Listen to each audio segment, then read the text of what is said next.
You're listening to Recovery Survey, the podcast that shatters stigmas around different types of addictions and takes a deep dive into spiritual principles. No one comes into this world wanting to be an addict, wanting to have diabetes, wanting to have a chemical imbalance, wanting to have any sort of struggle.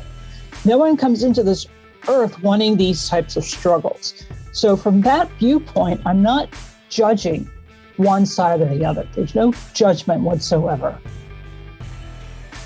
My guest today is named Beth Gardner, and I've struggled to come up with an intro for her to sum her up in a few short words, but she is a cancer survivor. She is a life coach. She's lived in multiple countries. She's a really incredible woman. Please welcome to the show, Beth Gardner. So what I'm currently doing is I'm working as a life coach on two different paths that incidentally are very similar in the approaches that I use. I'm working with non-addicts. So these are people that have not had addiction within their lifetime, but have been surrounded by it, whether it be through work or extracurricular activities in the educational environment, corporate America. It's a wide variety. And I'm working with these people to provide them a non-judgmental, confidential sounding board for them to actually speak freely about their questions, their concerns, and to provide them solutions, sort of a path towards healing, a roadmap, if you will, so that they can work towards their own path. Excellent. And I had read some of the notes that you had sent me before the episode, and you alluded to the fact that your parents struggled with some chemical dependency issues. Do you think that that's part of the reason that you got into this? Is this what drew you to researching and finding out more about the kind of the role that the support people play, and what kind of help that you might need as someone that is affected by someone in active addiction? Correct. Well, what actually it stemmed from was back in 2000, November of 2000, I was training for what would have been my first and only marathon. A year prior to that, I had retired from the elite sport of rowing. So I had been training with world-class athletes, many of which were previous Olympians. I had not earned a berth on the national team at that point, nor had been to the Olympics, but I had retired from that sport in 99, and in November of 2000, after going to a breast surgeon, I was diagnosed with stage 3 breast cancer, and it was a non-genetic form. So what behooved me on the entire situation was, how can someone who is that physically fit?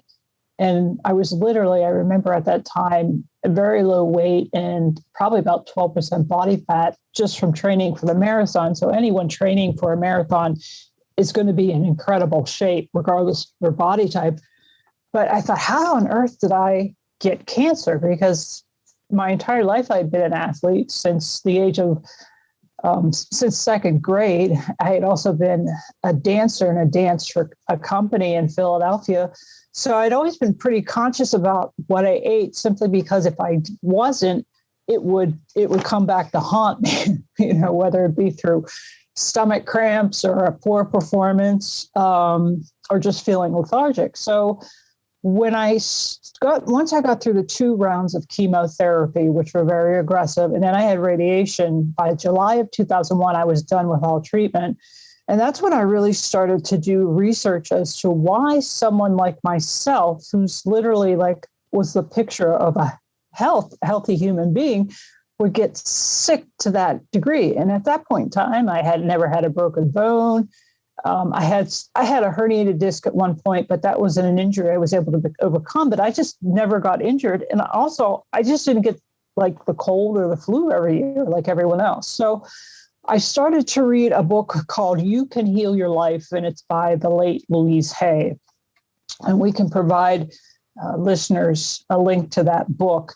But what she did was she studied all the different diseases, from cancer to, addiction, and tried to figure out the metaphysical reasoning for them getting it to begin with. And so breast cancer, interestingly enough, if you think about addiction, listen to what her viewpoint of breast cancer was. It represents mothering and nurturing or nourishment.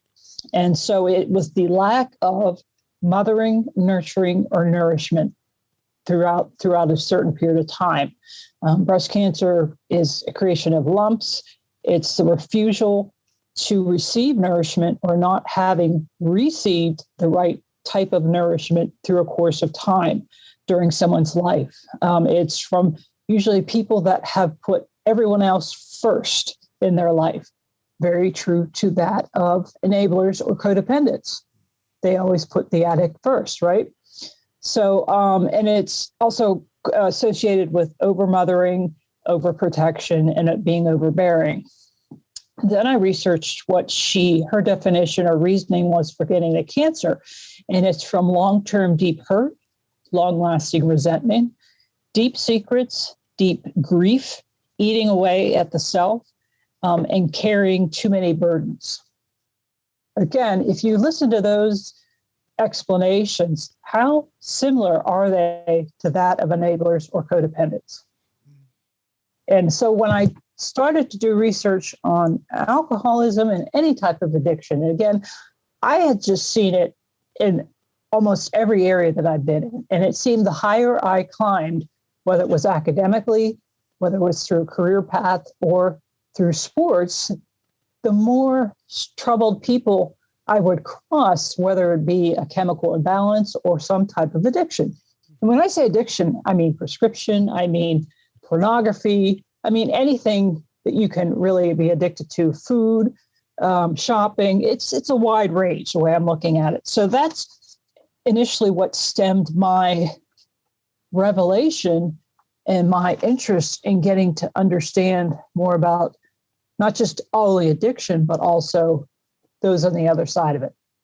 Does that make sense? Absolutely.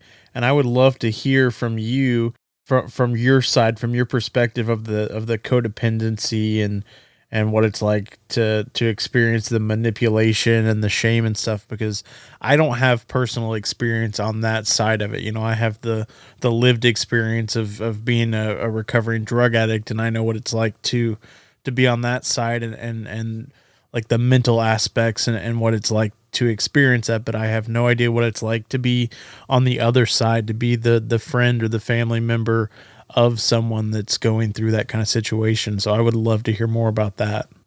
Well, as you know from your experience with addiction and probably other people that you've crossed paths with towards your journey to getting sober or having a healthy life, right? I'm sure you've met some extraordinary people in your path. From my experience, an addict, regardless of what type it is. So I'm looking at the whole gamut of types of addictions. It's not just alcohol and hardcore drugs. They will pull at heartstrings, do whatever they think they can, verbalize it however they want to manipulate, maneuver, be deceptive, often fraudulent toward those that are trying to help them, to those that they know that they can get the money or can get the drug. And they are actually really good. They have strong interpersonal skills. So they're very good at reading people. They know which people will play the enabler role, which person will buy into their need for needing money or whatever lie that they give. But they know how to verbalize or create a scenario to get an individual to provide them again that money or whatever addiction that they have. They will use shame. They will shame an individual, saying things like, "You don't love me. You're so difficult." They will place blame on the actual non-addict, trying to put them down in order to overpower them and have that non-addict provide them what they want. So there are a variety of different tactics, deceptive tactics that are used by the addict, and they study their prey very well. And I do call them prey, where they're actually preying on an individual to get what they want. And at the end of the day, as you know from probably your own experiences, at the end of the day, what really you're focused on, even just subconsciously, is that feeding that addiction. Everything else you're doing is almost like busy stuff.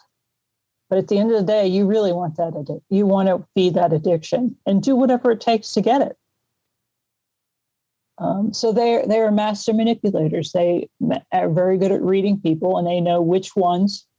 And it's usually the closest family members or friends that they will repeatedly try to maneuver, indirectly manipulate, be deceptive, fraudulent, or abusive to, any type of tactic, if you will, to get the end result, to feed that addiction. I can agree with what you just said. For my personal experience, I think the core of it is that self-centeredness. It's that it doesn't matter what links I have to go to. It doesn't matter who I have to screw over, as long as I can get what I need, as long as I can get what I want. I need to fill that void. I need to do whatever it takes. So you mentioned that you're doing some life coaching now, and you're working with people that are closely connected with people that are in active addiction. What kind of services do you offer for them? What kind of benefits, or what kind of goals and what kind of successes have you seen in that area? My approach to it is, and if I can just back up to explain possibly to the reason why I've decided to create this, is back during, when I was going through my 5-year recovery to remission from cancer, and I was getting involved in Al-Anon meetings. There were a variety of ones that I would go to out of curiosity and to understand more about addiction. I went ahead and went to AA meetings just because I wanted to see what they were doing in their meetings and make a comparison between the two. And when I initially went to Al-Anon meetings, the energy was very remote. It was I felt like I was surrounded by people that had been emotionally, spiritually, financially drained. And it's an anonymous meeting, as many people know. So I couldn't go there with, say, my yellow pad of questions and openly ask questions in an effort to receive, answers to many of my sort of burning questions on it, so that I could learn and understand more about it. So when I went to the Al-Anon meeting, the AA meeting, what was interesting was these people the energy was at a much higher vibration level, and these people were relieved to no longer have the burden on their shoulder of the addiction. They were talking about plans they were making with their lives. They were supporting one another. They were supporting one another, cheering one another on. But they weren't discussing the people that they had manipulated and hurt along that path or prior to getting sober.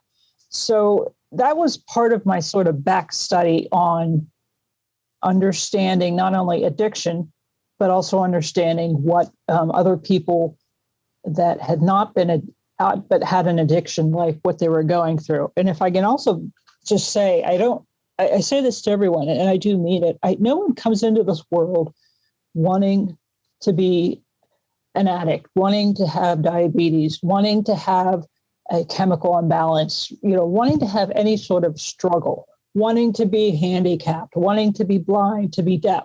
No one comes into this earth wanting these types of struggles. So from that viewpoint, I'm not judging one side or the other. There's no judgment whatsoever. If anything, I feel badly for people that are born into this world with the DNA to become an addict, to potentially become an addict, or the DNA to have some type of chemical imbalance, such as bipolar, the clinical depression, schizophrenia, borderline personality disorder. Nobody asked to come in to have that happen. So I feel badly for people that do have it. So again, I'm looking at this from a non-judgmental standpoint. So while I was going to the Al-Anon meetings in the AA, I was living in a city with world-class hospitals. So I went to psychiatrists, psychologists, social workers, people that were recommended to me in an effort to, again, sit down with a professional, come with my yellow pad of questions, and hope that they can provide me answers to my curious, questions, which at the end of the day, were going to take me down a path towards healing. No one offered me a roadmap towards healing. All of them were licensed to work with addicts. None of them had the experience to work with people on the other side. And to me, I'm a Libra, so we're always balancing. We're very justice people. It just didn't seem right. Why in America are we spending millions of dollars where an addict can go to a tropical location and get services to become, a detox from whatever addiction that is, get one-on-one personal help, stay there as long as they need to. Then once they leave, are offered, an apartment or a place safe that they can go to so they don't have to go back to their family. Why is all this offered to addicts, but not to people that are on the other side of it? Because they're hurting just as much. They're the individuals that fear on a daily basis that one day they're going to get a call or, they're going to get a text in modern technology that their loved one has passed on from an addiction. That's always the greatest fear of the person on the other side, which is usually, a close friend or family member. So I couldn't understand that. So I couldn't get help from professionals because they're all licensed for addiction, but for some reason they hadn't taken that term, all that knowledge and turned it around. And so that's why, I've taken it upon myself to start this life coaching, to be that one person that's saying, okay, fine, let me help the individuals that were like myself who may not even realize how deeply affected their life has been because of being surrounded by it, and provide them what I needed, which was a confidential, sounding board, a safe place that they could let out whatever that was on their mind, and also receive a day-to-day, week-to-week, month-to-month roadmap designed for them that will set them towards healing. So that's where it stemmed from, not being able to find the help. I do have my B.S. is in psychology. And then I also am licensed as a certified coach. So I have those credentials, but I'm also someone that's walked the walk, which makes me all the more credible. Someone can be licensed as an addiction counselor, but let's face it, if they haven't walked the walk, are you going to want advice from them? You personally, having been on the other side of it, you want someone who's walked the walk. Yeah, absolutely. Someone that when you shut that door, you can say anything at any tone that you want to, just let it out, yell, scream if you have to, and verbalize what is on your mind. And that's another characteristic of non-addicts, is because we are trained to suppress and hide that addiction that's associated with someone that we care about. Many times the emotions are so repressed that we can't even verbalize it. It's too hard now to verbalize it because you can't. There's so much emotion, you can't organize it in your mind and let it out. You don't even know how to let go. I had to learn how to set boundaries. I had to understand what they meant by boundaries. Then I had to learn how to set boundaries. Then I had to learn how to let go. Someone says you need to let go. I'm like, I don't mean to sound stupid, but how do you let go? Explain to me visually explain to me what you mean by letting go. So that's, again, I go back to the coaching that I'm offering. I'm not a typical life coach. I'm using the title life coach, but I'm more importantly helping people that are been on the other side of addiction. And I know there are a lot of them out there, particularly with this pandemic. Does that make any sense? Yes, it definitely makes sense, and I'm glad we were able to connect. I've looked, and there's so few resources out there for the friends or family of addicts. Like you mentioned, there's Al-Anon, which I'm not overly familiar with Al-Anon, but besides that, I don't know of a whole lot of other resources that are out there. And I love that you're taking this approach to do some one-on-one work with people that may still be struggling with some of these things, because I think like you've mentioned and you've touched on, as addicts, like it's hard for us to see the wreckage and the damage that we may have caused to other people that were in our lives, because when we're first in this recovery thing, we're so focused, continuing that same theme of self-centeredness. We're so focused on ourselves. We're so focused on, I'm not going to use anymore. I need to do these things to not go back to drinking or using drugs. And we're still so focused on ourselves of what we need to do to be in the right place, to make the right connections, to make sure we're, attending meetings or whatever recovery path it is that we choose, that at least in the beginning, we don't really see the effect of our usage on the people around us. So I love that you're stepping in and being that person that can help those people that may still be struggling with what they've been through and what they've seen and what they've had to do, and, teach them ways to set healthy boundaries. And like you're saying, how to let go. What does that mean?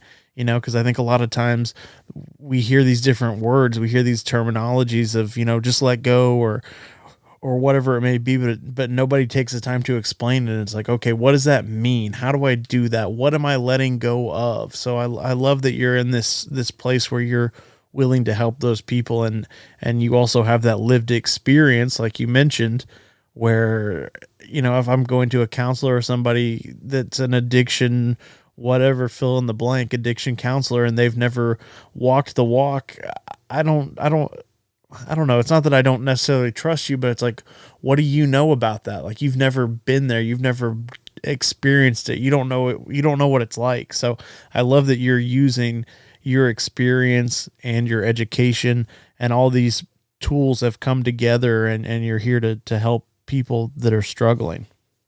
Thank you. I appreciate that. Yeah, I couldn't understand from, we're living in the United States where we have so many different health helpers out there to help us with a wide variety of things, whether we have, diabetes or whether we have any type of health problem, heart problems. I mean, we're known, we're people that come from Europe to come to our hospitals. And I'm here in Pittsburgh, and I can say that from fact that people will go to Allegheny General Hospital here in Pittsburgh, for a lung transplant, for any type of transplant, for brain surgery, which I just had on February the 16th.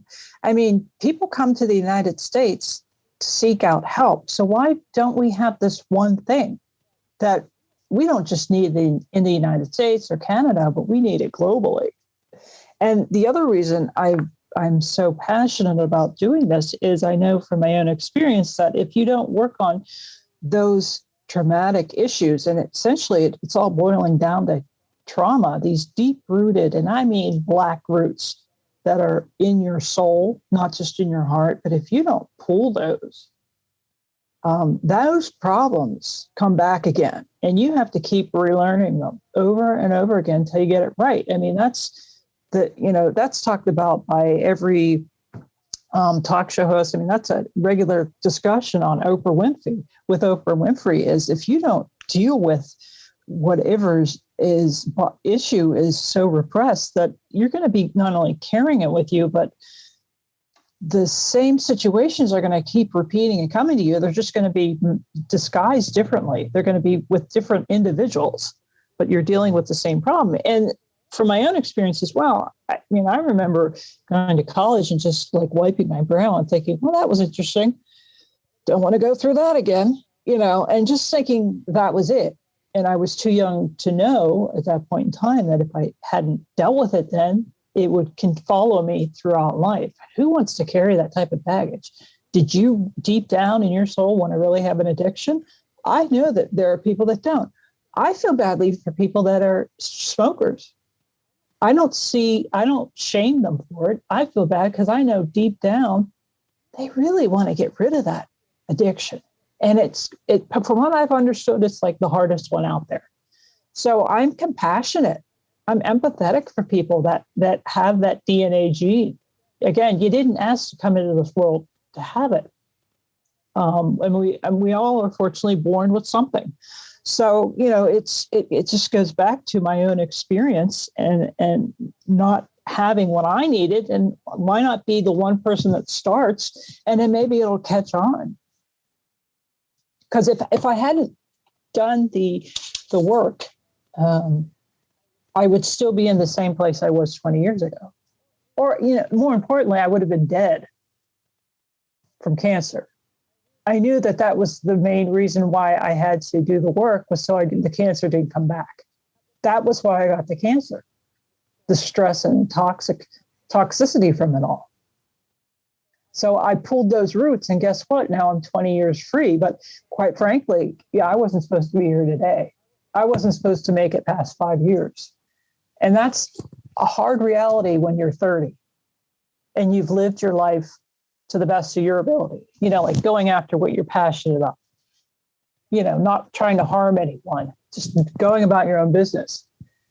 So that's in essence, this is what saved me. This is why I'm here today. And I've been cancer-free 20 years, which again is unheard of back then.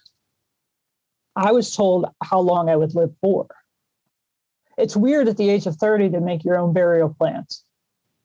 At that point, you're starting to think about family, and that was the other thing, is I lost the ability to have children. So that changed my plans for life all around, changed everything around. So, but that's the whole reason for me getting sick. And if there are a lot of other people that get sick from cancer and it's not in their gene pool, it must be from some sort of trauma, repressed, negative, toxic energy. That I swear to God, it goes into our soul. It's just so deep rooted. So if I can pull the roots and do the work that was required, even though I didn't ask to come into this world to have to do this, then it must be my mission now to help other people.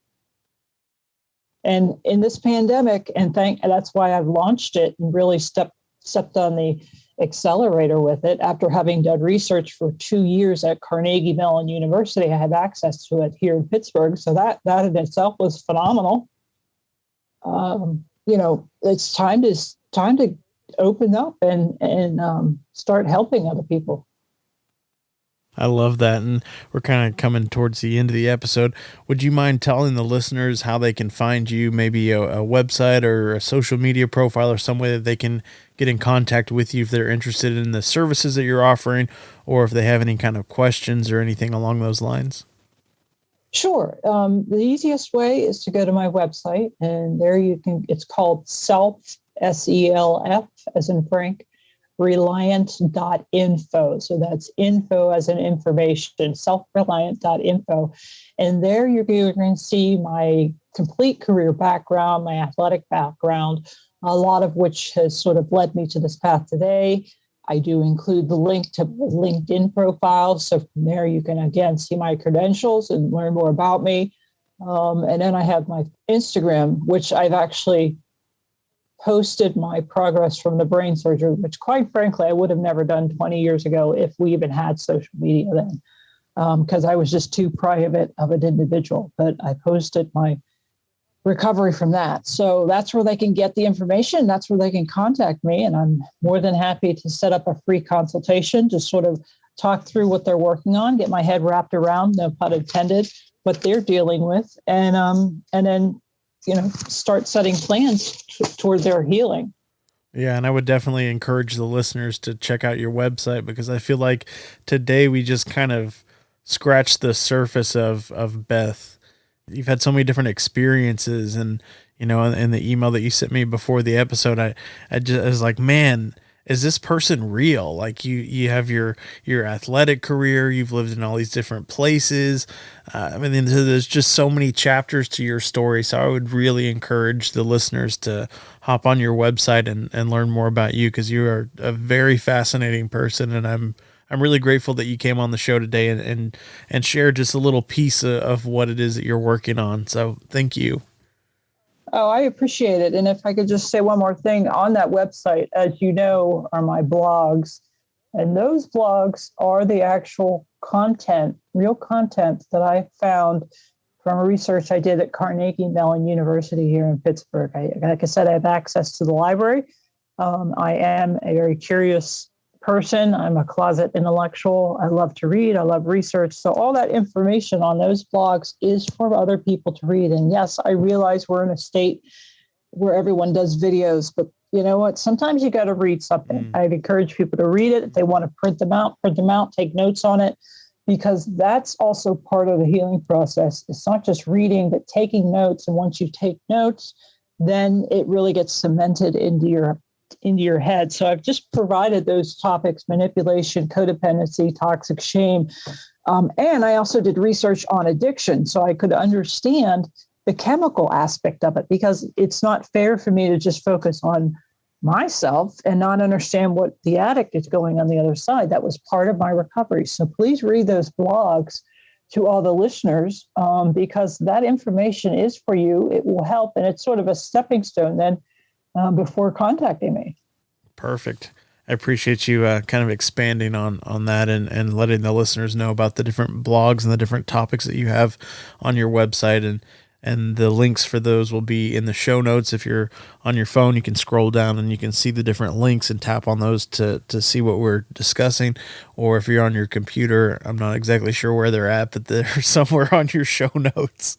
So, Beth, thank you again for coming today. I really do appreciate you taking time out of your day and talking to us about codependency and all the different aspects of what the support people or people that are close to addicts, like what they go through and what they experience. I really do appreciate you coming on. Thank you very much for having me.